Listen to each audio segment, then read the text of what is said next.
even if still positive, it would decrease the size of the measured effect, which of course hurts the bottom line. Third, drug and device companies are under no obligation to pursue publication of the trials they conduct. While the results of any trial registered with the FDA must be released to the FDA, as discussed earlier with the antidepressants paper, companies can strongly encourage their authors to not submit a negative trial to a medical journal.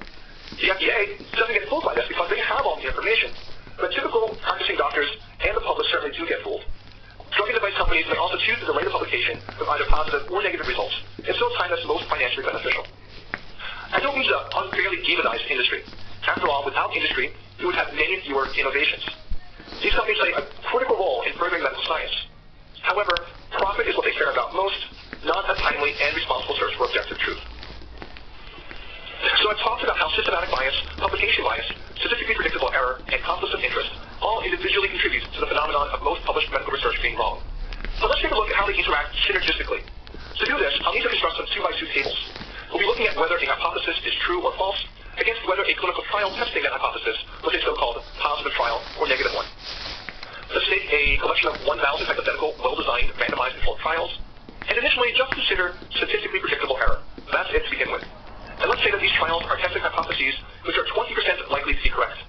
That may not sound that high, but it's a typical rough estimate used in the discussion of clinical research as a goal to shoot for. So those 1,000 hypothetical trials, we have 200 trials whose hypothesis is true, and 800 whose hypothesis is false. Of course, we have no way of knowing for sure, either before or after the trials are performed, which specific hypothesis falls into which category. Now let's look at the percentage of each of those sets of trials that will meet our preset thresholds for declaring the study a positive or negative. By convention, the goal of trials is for them to be designed such that there is no more than a 20% chance that a beneficial therapy will not be recognized as such. In other words, this value here, the number of true hypotheses that have a negative trial, should be 20% of the total number of true hypotheses. So if 200 true hypotheses are subjected to a clinical trial, 160 of those trials will result in a true positive finding, while 40 of them will result in a false negative finding. Now let's look at the 800 false hypotheses.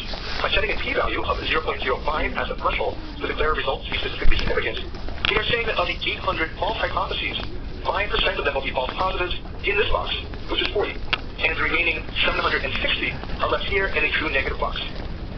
If publication bias didn't exist, we could imagine that all 1,000 of those trials get published.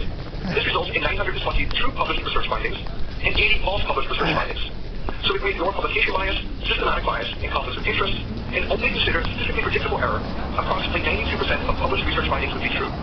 That probably feels pretty reasonable. But now let's consider the effect of publication bias. Negative trials are much more difficult to publish.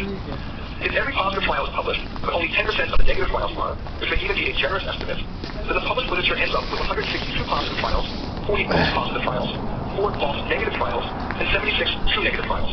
This results in 84% of published trials being true. Publication bias worsens the accuracy of published trials because trials showing benefit are both more likely to be published and more likely to be wrong than trials showing no benefit. Let's add in systematic bias. Systematic bias can take many forms, but I'm going to just incorporate one of the most tangible, underpowering of a study. Remember that I said in an optimally designed trial, one there be no more than a 20% chance that a beneficial therapy is not recognized as being beneficial. In an underpowered study, this number is greater than 20%. This can happen either because the sample size is too small, or because the size of the effect that investigators are trying to measure is too small. So what if this number is actually 50%?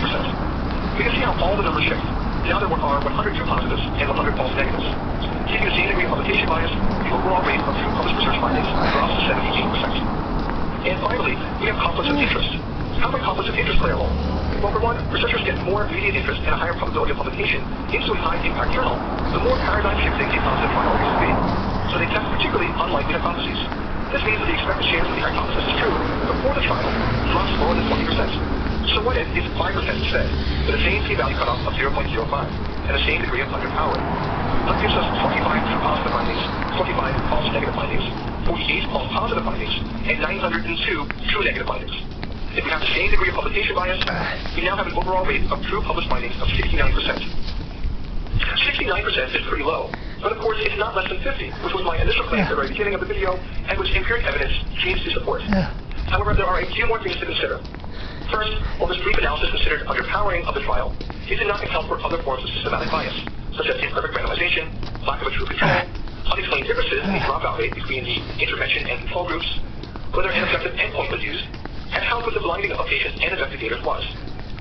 The analysis didn't account for p-hacking, or trial authors who test 20 hypotheses in post-hoc analysis, but only report the one that was statistically significant. It doesn't account for deliberate fraud. And most importantly, it was assuming that hypothetical studies we were considering were randomized controlled trials, which in general are the most methodologically sound of medical studies, but which comprise only a small part of the medical literature. If all these other factors could be accounted for, and there are scientists whose field of study is trying to do just that, then that 69% would almost certainly dip below 50.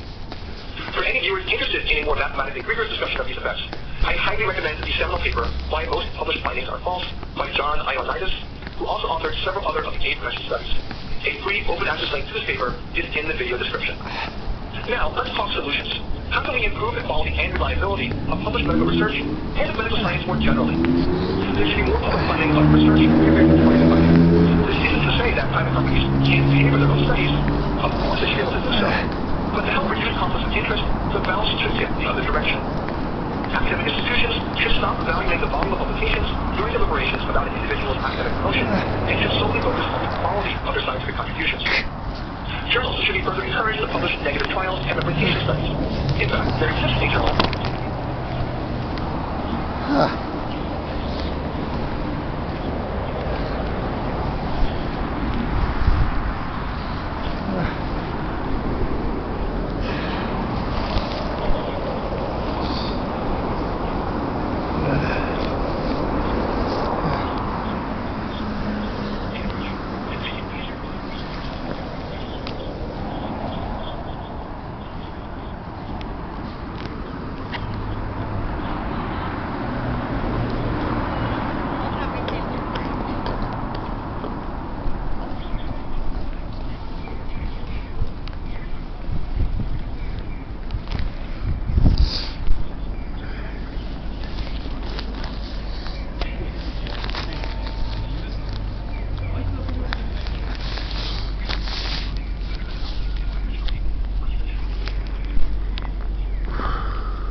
Documento touch.